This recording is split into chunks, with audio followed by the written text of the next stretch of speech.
How we looking? We live, y'all? Yeah, we good. We good. Welcome to Lapeef. Let's talk. I'm here with Tawana, Anton, B What's Nix, up, man? and we have a special guest, O, that's going to be with us for a few. What's up? All right, appreciate you having you, O. As you guys have seen, everything that's been going on with the Jacob Blake situation. Just a little small recap from the video that I've seen. I walks around from the side of his car, and I see that police at him as he walks to get into the driver's seat. Before he's fully able to get into the vehicle, the white officer goes up and begins to shoot him 7 times. My immediate reaction was I was hurt. I couldn't believe what I just seen. I was in shock. I watched it a few more times and I was left being angry. I just have to ask the question is, are they really killing us with ease like this? I want to say a special prayer out to his family and his kids. I know it had to be a tragic situation. I wanted to ask you guys your thoughts after witnessing this video. Start with you, Tawana. You saw this video. How did you feel? I was so same feelings you had, like just upset, just sad, because I had sympathy for the 3 kids that were in the back at the time, who witnessed their father being shot. The excessive force, it's unnecessary. I don't think that a person deserves to die even if they did do something like commit a crime. Like, I don't believe that everyone deserves to die. And I think that sometimes police go into the situation to de-escalate. They survey the scene. I've seen them be wrong when they survey scenes. A lot of the times, a lot of the people who are just bystanders or who just there to help de-escalate, they sometimes end up being a target toward police. And it's really interesting that it's some stories that's what happened with Jacob, and I don't know the story, so I don't want to say that that's what happened. I've been reading different articles and everyone has a different idea about what happened, right? But I just didn't see a necessity to shoot him, let alone 7 times. And I just thought that it was just unnecessary. That was my initial thought. Next, when you saw the video, what did you first think? Hey man, it hurt. It hurt seeing that, because I think that when we, view something like that, that means that really that could have been one of us. We never know at what point in time in our lives where, we all have an expiration date, but the way in which someone is not, you don't just die, you're murdered. That was like almost like an execution. The optics of it, it's sad, it's disheartening, it's frustrating. But I will say this: it becomes one of those that and that's something I guess in our society that we do have. We're all almost like all become like unofficial mandated reporters because someone is always recording. It always makes me think about that. Kept replaying in my mind. What if we didn't have the video recording of this incident? Would we even be talking about this right now? Would this create even more civil unrest? Would anyone care? Because I noticed that we think about things and interpret it differently when we see the visual behind it. And I'm not saying that it doesn't take away from the heinous act that, the person being shot in their back, roughly like 7+ times. But that's the part that's a little bit more alarming than the act itself, is that if it wasn't recorded, would we all react the same way? Anton, when you first saw this video, how did it make you feel? It made me not want to necessarily have this conversation today because I know that I'm so far on the other end of the spectrum. So, like, for me, like, I have so much respect for people in uniform and police officers because they literally put their lives on the line every single day to protect us. And then my second reaction was I'm reluctant to jump to conclusions because I'm objective in that I'm able to separate an individual action from the entirety of a specific people. So, for example, if one police officer is bad, that doesn't change my narrative towards the respect that I have for police officers in general and how they serve and protect. Because if it wasn't for them, it would be complete chaos and anarchy. And, you know, we would look like a third world country, realistically. So outside of that, when I started, you know, dissecting it and looking into it, the first thing that I seen, because I looked it up on YouTube, the first thing that I seen right next to that was a video where police officers was not able to subdue a subject, and the subject was literally going into their car the exact same way, and he pulled out a pistol and he killed one of them. So, you know, for me, I'm able to take my emotions out of it because I don't feel like there's enough context to really understand why what happened. I can't make a conclusion based off of 25 seconds. Initially, of course, you never want to see anybody die. I don't want to see anybody die for any reason. However, you know, I'm able to take things and evaluate them based off of, did I have all the facts? Do I have the full context? Am I able to separate that from the actions of an individual from the entirety of a specific people?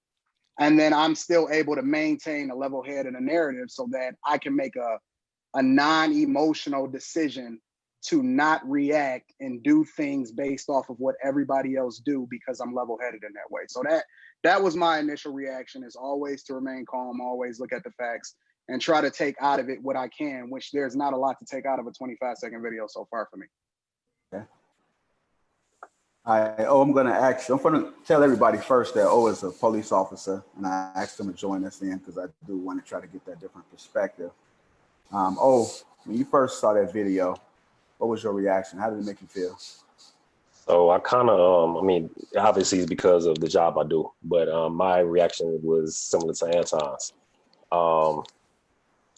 You don't have enough context to fully understand what the situation was. I remember when it first came out,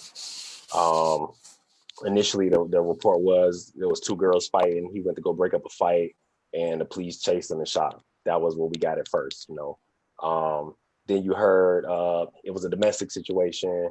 He was going to walk away and then they shot him, you know. Then this morning when I got off work, turned on the news, I hear that from the dispatch that came out, it was a domestic call that came in from a female. Apparently he was barbecuing. There was some type of disagreement between him and the female. She called the police and stated that he had a warrant. They go in there and then we don't know what the circumstances were once they confronted him regarding the warrant. Did they check his name to make sure he had a warrant? Did they, you know, go to question him? He just walked away. We don't know the details with that. There's a second video out there now that shows like a tussle or whatever between him and officers. Apparently a taser was deployed. He walks away. There's rumors saying that, you know, he said, I'm gonna go get my gun. They're saying he had a knife. We don't know these things. So there's all kinds of what ifs. And work has taught me, and if we even go back to recently as a week or two ago when we had the last set of riots, when the misinformation spread so quickly about the shooting that happened in Inglewood, where they're saying it was a 15-year-old boy that got shot 15 times, he's dead. You know, when it turned out, and I actually had guys who were on that scene, when it turned out that he fired at the cops when they went to chase them, but the misinformation spread so quickly and it turned into something, you know, chaotic because it was false information. So being with work and everything, I've always looked at things objectively until I have the totality of the circumstances, or I have all the information or as much information available to me to try to make a conclusion, because I've been in situations where the video recorded and, you know, it could look one way, and then when you have the other side of the story, thank God at that particular time I did have body cameras, and the body camera was able to, you know, show what actually happened. But I've been lied on before. I've been, you know, hey, he's beating on somebody, or he did this or did that, and the body camera showed the complete opposite. I'm hearing up there in Wisconsin they have body cameras. I don't know if they couldn't afford it or didn't have them on. I don't know. I don't know the information, but if they did, it would be great to see that information so we can get like a full picture. But like what Anton said, it's kind of hard to come to a full conclusion without all the correct information and to make a judgment. I will say if that there was nothing for them to deem as them fearing for their life, and they shot this guy 7 times in the back, they should be, you know, arrested and taken, you know, to jail and prosecuted accordingly. But if it does come out that he stated he was going to reach for a gun or something like that, I've been shot at. That's a scary situation. I have reacted in situations after that, in fear because I've been in that situation before. So I can't, everybody always says, oh, police officers, they're scary, things like that. I don't know what those officers have been through. I know what I've been through. And in certain situations, when I start seeing signs of past situations I've been in where I have, been shot at or a knife pulled on me or something like that, I react differently because I can kind of recognize those situations. So for me and for a lot of people, you kind of have to have the totality of the circumstances or a little bit more information to come to a concrete conclusion. And that's just kind of how I look at things. Hey, I want to ask you this. Now, I know you saw the video. Is it a possibility that the cops could have stopped that guy before he made it back to the car? I mean, it's always a possibility. Like I said, I wasn't there on the scene. I don't know. But me personally, I like to go hands-on with people. I like to try to stop you to do things before you can get to it. Like if you say I'm going to a car to get a weapon, no, we ain't gonna do that. We gonna fight. But I like to put hands on most of the time. But I box and I do things like that too. To kind of make sure I'm prepared to go hands-on with people. Some people don't. That's a whole nother subject. But if I'm not gonna let you get to a car, if I can't help it. They did say the taser didn't work a couple times. They tried to tase him. If he got into a scuffle, like we saw with the situation in Atlanta, a couple months ago, some people can't fight, and just because you're a police officer, you might get trained. That don't mean it makes you, a ninja warrior or whatever overnight either. Some people can't fight, and if you don't go seek that outside training, to better yourself or whatever the case may be, then you can get bested. You can get your butt knocked out. Just because you're a cop doesn't mean you're skilled with your hands. That's something for you to get better at personally, and you can get bested out there. I've seen people get knocked out by offenders and they take off running. It happens. Could they have gotten him before he got the car? Absolutely, they could have. Why they didn't, I don't know. They could have been scared. Who knows? It could have been a whole myriad of things. But I mean, could have been, yeah. Oh, I got another question for you. As a Black officer, how do you feel during this time with everything that's going on as a Black police officer? I'm being pulled from both sides. I'm getting split down the middle. Especially now, I'm a Black man first, right? I'm very light skinned. I'm still a Black man. So I'm always gonna be that first. And I grew up and I've been, stopped and I've been pulled over before. I've been profiled and stuff like that. It's been me and some of my guys in the car. I've had my brothers in the car coming from baseball games before, and you get stopped, whatever, and things like that. And you think, someone's messing with you and stuff like that. So I've definitely been in that situation before, this job. And I know it's gonna sound cliche, but I got on this job to kind of change that narrative. I always say this, and this is not it's a PC thing, but I got on this job because I was tired of complaining about the problems. I wanted to be part of the solution. That's literally why I became a police officer. You can't complain about something if you don't participate in it. So that's always been my feelings with a lot of things. So I got on this job to kind of change the narrative, make sure I could be an example, make sure I can show that we can be better. And I will say that the job has kind of opened my eyes to a lot of things.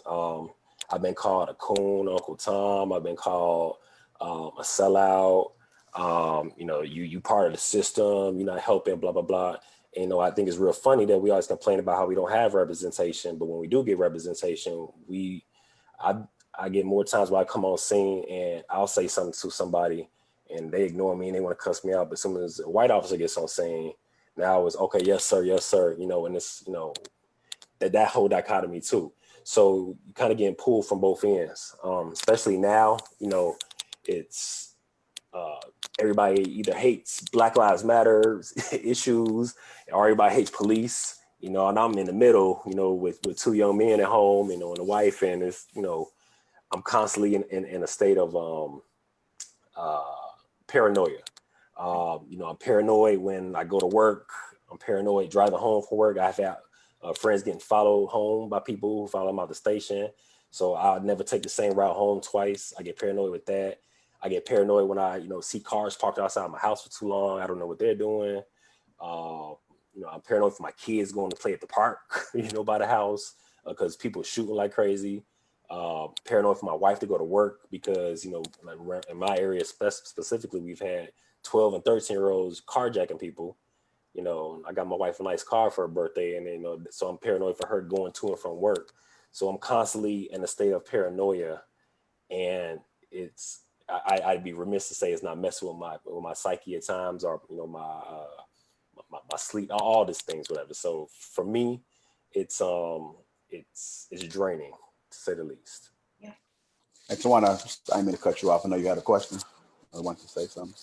That's okay. I mean, I see that everything that O is saying, like, there's fear on both sides, right? So, like, the police officers can approach a situation and there could be fear, and then the civilians, as you all call them, you know, are calling, but they're trying to de-escalate the situation, but it's also a fear of, you know, who could be hurt and who could possibly, like, you want to, I think both ends we're trying to resolve the issues, but once we get together, that fear takes over. And it also leads both parties to do things that obviously can end fatal for one person. And so how do we bridge that gap? Like, I'm involved in some community collaborations with officers, and we talk about what's going on in communities, and we try to, like, come to a common ground, and we, you know, but everybody's not a part of that, right? So what do we do? Like, how do we eliminate that fear as much as possible, so that there is some, you know, so that we can feel comfortable calling the police and not feel like someone's gonna die on the scene if we do. You know, maybe that's not the situation. Maybe we just want to stop whatever's happening, but we don't really want anyone to get hurt. But what happens, you know, I mean, there's so many examples. Michael Brown, Sandra Bland.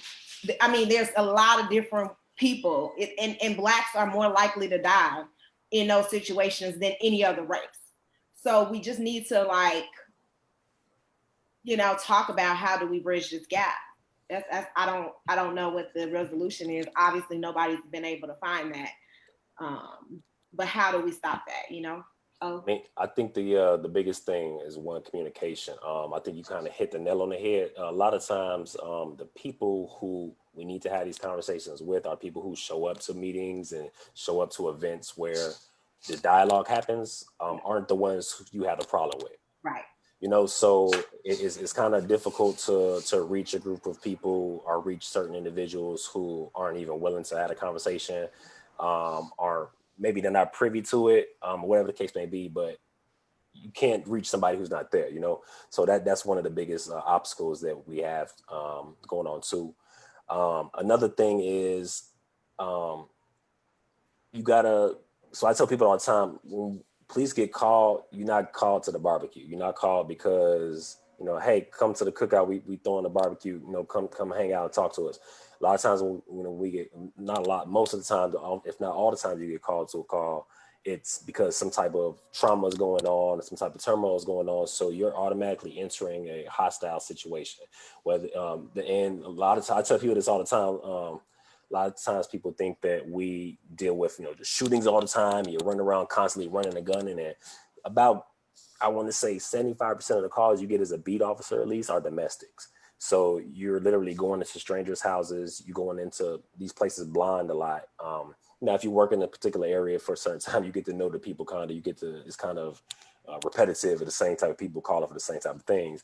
Oh, do that help? Do that help when you get to know, like, when the officers know people in the community that they're serving? Does that help bridge the gap a little bit, or is it still that fear? So yes and no. So for instance, yes, it does help. At least I work in Roseland, so at least in my district, a lot of the people that we do see are typically elderly people, or you're going to see the same type of people for the same type of things. Like I said, with domestics, you're going to run across, you know, so-and-so fighting with his girl. And a lot of times it's over stupid stuff. When I first got on the job, my training officer, he was an old dude. He was one of the smoothest old dudes I've ever seen. It was crazy because we would go to the domestics and we would be there for like half an hour, 45 minutes. And he would talk to these people back in love. They would be ready to tear their heads off. And then by the time he left, they would be, damn near ready to fuck. Excuse my language, but they were like and lovey-dovey by the time we left, and it was so fascinating to me. Now, obviously, you can't do that with every job because everybody's not gonna be receptive to that, or you don't have the time. But when he was able to talk to people and like he didn't have like a counseling degree or a psychology degree or anything like that, but he was just good. He had a mouthpiece on him. He was able to talk to people, and he was able to kind of like talk them through their situations and kind of get people to see both sides of why they were arguing. Like I said, it didn't happen all the time because some people you get there and they beat on their girl and you don't have time to talk. You got to go in and act. But in those situations where we were allowed to talk, it was good. And then you see him again and, hey, how you doing? Blah, blah, blah. Or if they called again, and you were able to, respond to that same house, they were a lot more receptive to you because they knew you. So it does help. That goes two ways. And this is to being completely honest, everybody's not cut out for that. We have to realize you're still dealing with human beings, and everybody's not doesn't have to get the gab. Everybody's not a favorable person. And just like with any other job, there's sometimes people who shouldn't be on this job. They might have got on because dad is somebody high up, or they just tested, whatever the case may be. Everybody who's at any job shouldn't be at that job, so, and our job is no different.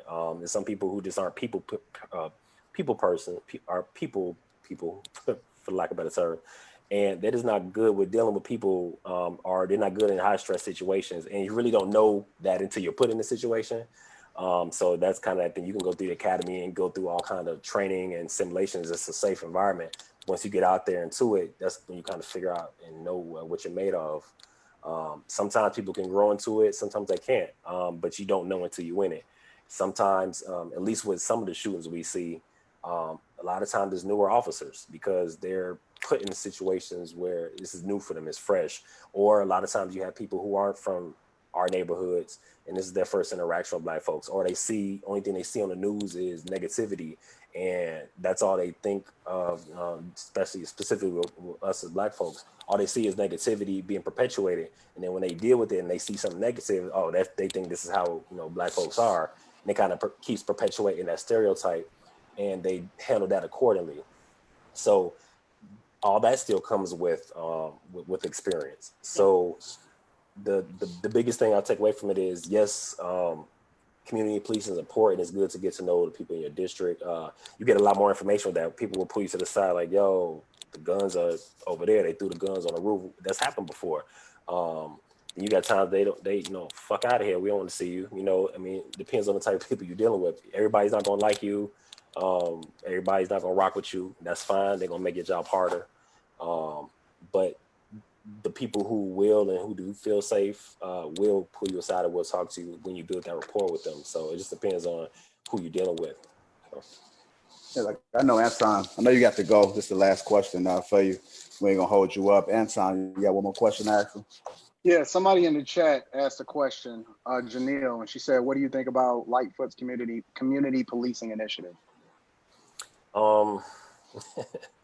Lori. I